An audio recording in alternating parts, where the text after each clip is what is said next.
Hello, everyone. It is my pleasure to welcome you to the Teachers Tribe podcast. I am your host, Maxine McFarlane, a Jamaican educator living in the United States of America and a nurturer of minds and hearts. The Proverbs keep coming to my mind, and I am happy with the perspective that these thoughts bring.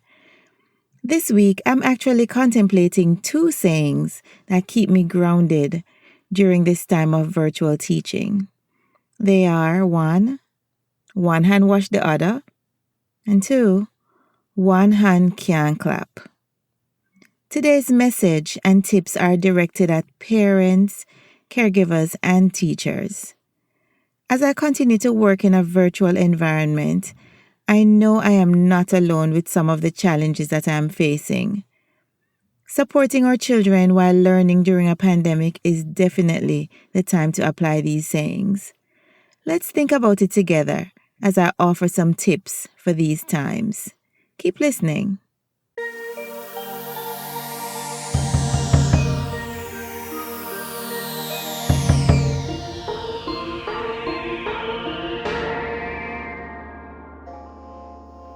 Many of us would agree that staying united and supporting each other will be beneficial when going through difficult times. That is why I am calling attention to these two Jamaican sayings today. One hand can't clap. The translation, one hand cannot clap. And the meaning is you have to work with others to achieve a common goal. You just can't do it alone. And the second one is one hand wash the other. Translation, one hand washes the other. And here's the meaning and explanation for that one. You help me and I'll help you. Teamwork and cooperation are needed to achieve goals for the common good. Teachers are working under highly stressful conditions this year.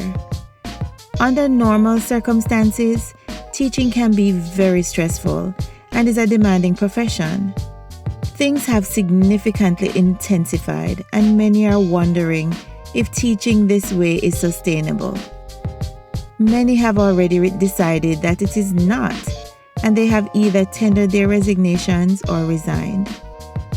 As I said in episode 15, entitled If at First, we're building the plane while we're flying it. And adaptation and resilience are constantly being practiced. Our teacher training programs did not prepare us for this, and the expectations are still extremely high. Parents are also under pressure. Many of them are actively engaged in doing something for which they have had no professional training. They're juggling home, work, and their children in a time that is different from anything they've been through before. We have many difficult decisions to make that have far-reaching effects on our children, our families, our jobs, and our total health and well-being. There are no easy solutions, and in some cases, we don't even have answers.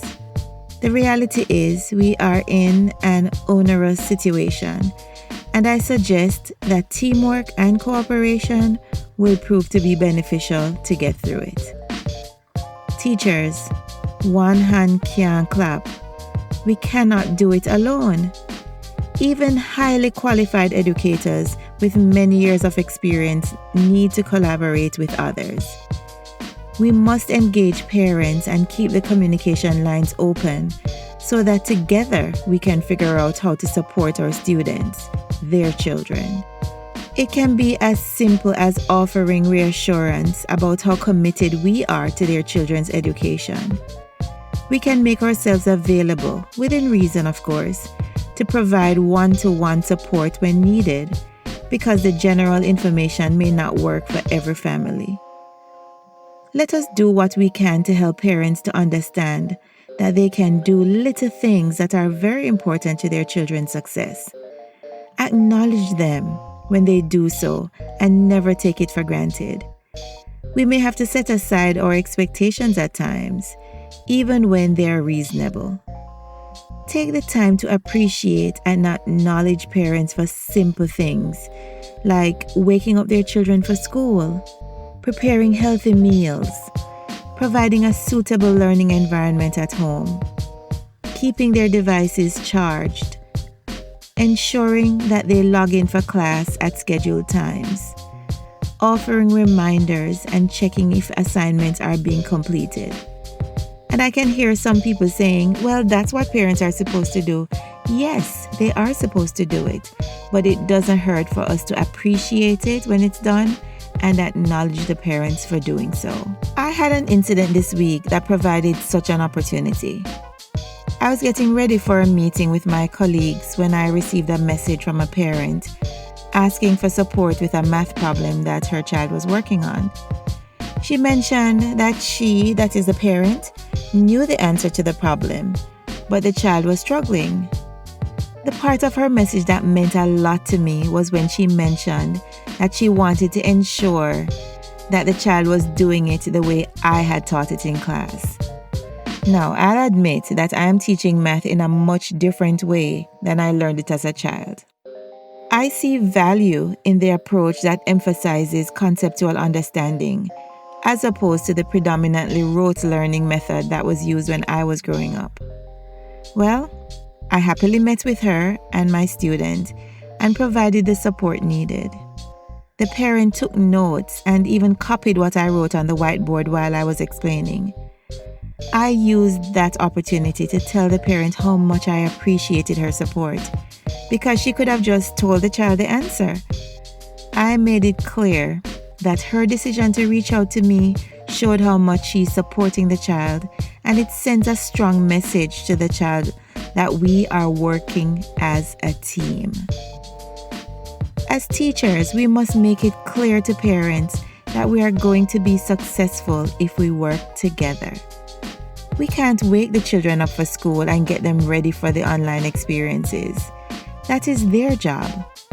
We should solicit their support in that regard while assuring them that we will be ready to welcome their children and do our jobs. Our job is to teach their children. As we gain their confidence, I believe that the parents will be more willing to support us as we work toward the common goal. Remember, one hand wash the other. You help me, and I help you. I also want to address parents and caregivers. We have a valuable and irreplaceable role to play in our children's educational success. While some of us may feel inadequate because we do not know much about the various learning management systems or the coursework that our children are required to complete, we can be their biggest cheerleaders. It is a difficult time for our children, and they are navigating something that we haven't seen before.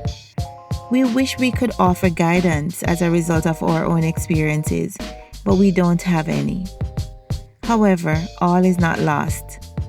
We can do our part to support them and their teachers as they navigate this new way of learning.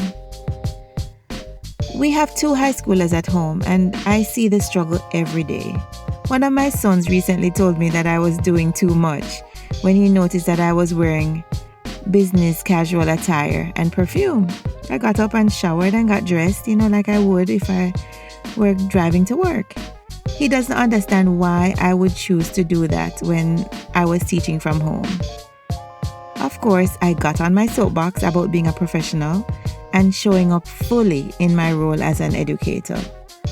Although my attire does not impact my teaching per se, I believe it sets the tone for my mindset. I want to show up in my virtual classroom, which is also my students' homes, as a teacher ready to engage my students in the world of learning. I want their parents to know that I am serious about their children's education, and I am here to do my job. I know that other educators will say they would prefer to dress more casually and feel relaxed and comfortable while teaching. I offer no judgment if that is your choice. I know I have been influenced by the way I was trained in Teachers College, and I am comfortable with my choice. To each his or her own.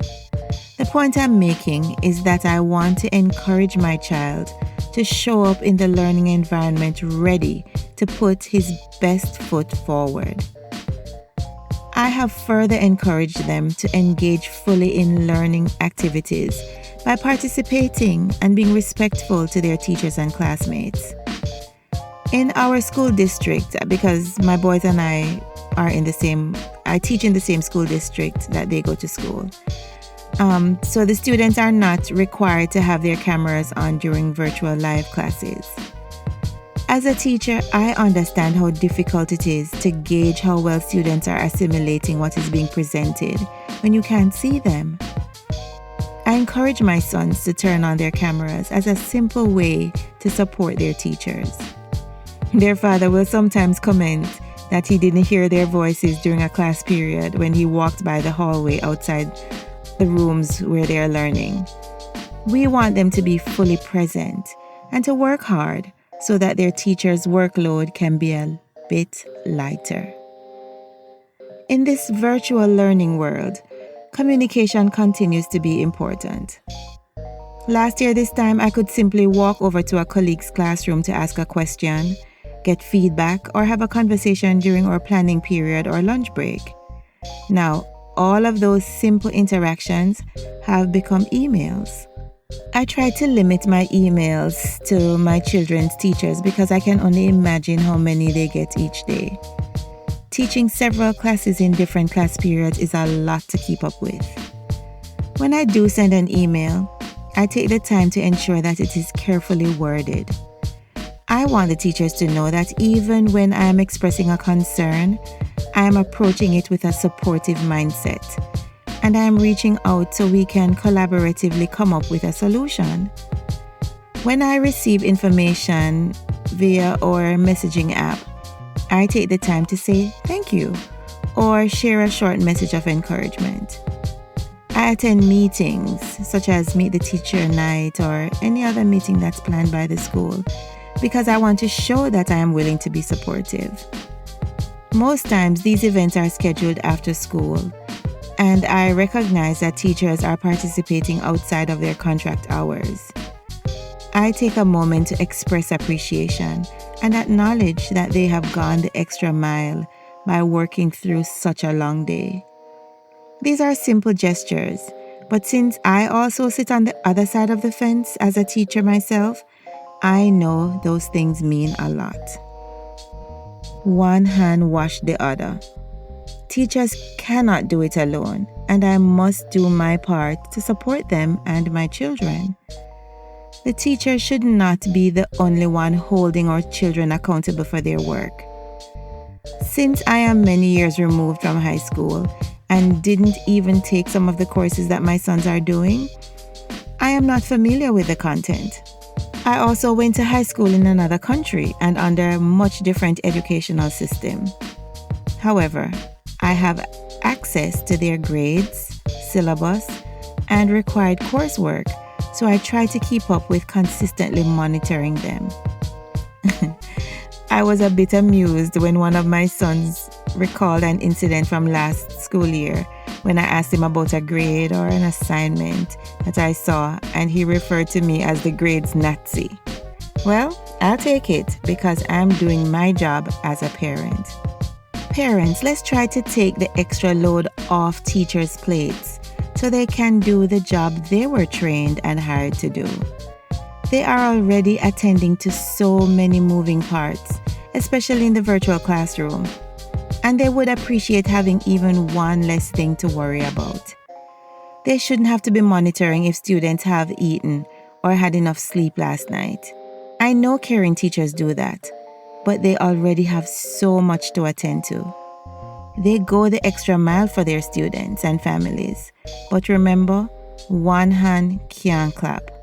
Let's join forces with them and get through this together. I found a story online recently that I believe beautifully illustrates the essence of my message for this week. It was told by Sanjita Goel. I hope I'm saying her name correctly. She's a storyteller from India.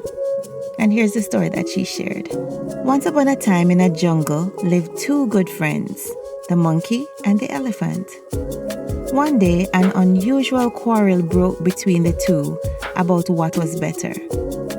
While the elephant advocated it was better to be strong, the monkey was adamant that being fast and agile was better. Unable to resolve the matter, they headed to the wise owl and posed the same question to him. The owl promised to answer the question provided these two undertook a challenge. Far away across the river, there was a tall tree and a golden fruit hung from it. It was next to impossible to get the fruit from that tall and that huge a tree. But the owl would answer the question only once he had the fruit. So the monkey and the elephant set out on their journey to bring the fruit to the wise owl. When the monkey reached at the banks of the river, he realized that the river was too deep for him and the currents too strong. The elephant saw his friend and asked the monkey to climb on his back, and together they crossed the river. When they reached the tree, the elephant tried to fell the tree, but the tree was huge and wouldn't budge. So the monkey climbed up the tree, plucked the fruit. He climbed down, sat on elephant's back, and they reached the wise owl. The owl then asked, "Of the two of you, who brings this fruit to me?" The monkey said he did because he plucked the fruit from the tree, and the elephant said he did because he helped the monkey get onto the other side of the river. The wise owl at this point stopped the argument and said, "Each of you has your abilities and strengths. While one is not superior than the other, individually they are not very effective. But collaboratively as a team, you have achieved the impossible. All because you used your strength at the right time to do the right thing." Last year, I was speaking to my colleagues about a team building activity and shared the idea that we need to be united in purpose as we navigate through the school year. My team has pretty much adopted that idea as a theme for us. This is also quite applicable to what we need to do as parents, caregivers, and teachers this year. If you have listened to previous episodes, you should realize that my thoughts would not be complete without a quote.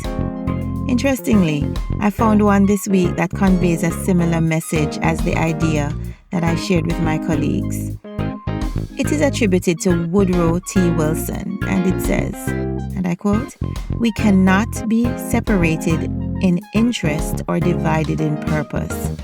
We stand together until the end." End of quote. I believe we will eventually see the end of the pandemic.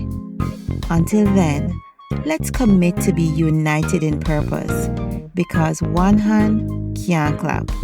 And let's make sure that one hand wash the other. Until the next episode, walk good and one love.